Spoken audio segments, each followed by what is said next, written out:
তুরস্কের president Recep Tayyip Erdogan বলেছেন, তুরস্ক এখন আর বিশ্ব রাজনীতিতে একটি নীরব পর্যবেক্ষক নয়, বরং একটি পাকা খেলোয়াড় হিসেবে আবির্ভূত হয়েছে।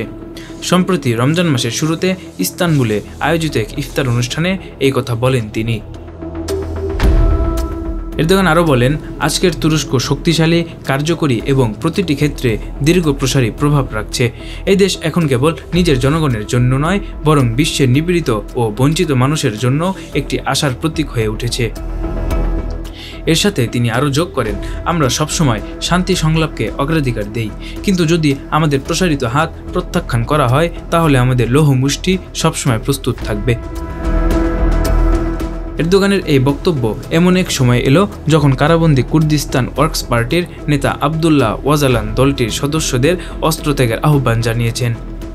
এরদোগান এই সময় জোর দিয়ে বলেন, তুরস্কের বিরুদ্ধে যে কুটিল ও গোপন ষড়যন্ত্র চলছে তা আমরা ব্যর্থ করে দিচ্ছি।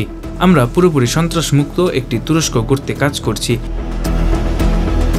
এরদোগানের ভাষণের পরপরই পিকেকে আনুষ্ঠানিকভাবে অস্ত্রবিরতির ঘোষণা দেয়।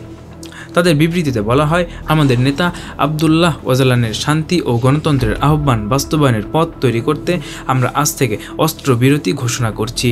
পিকেকে আরও জানিয়েছে তারা সরকারের সঙ্গে প্রত্যক্ষ আলোচনা শুরু করতে প্রস্তুত।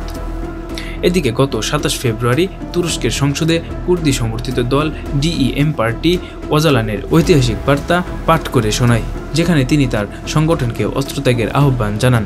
এরদোগানের এই বক্তব্য এবং পিকেকে এর অস্ত্রবিরতি ঘোষণা তুরস্কের রাজনৈতিক পরিস্থিতিতে নতুন মাত্রা যোগ করেছে বলে বিশ্লেষকরা মনে করছেন। Desk report, metro TV.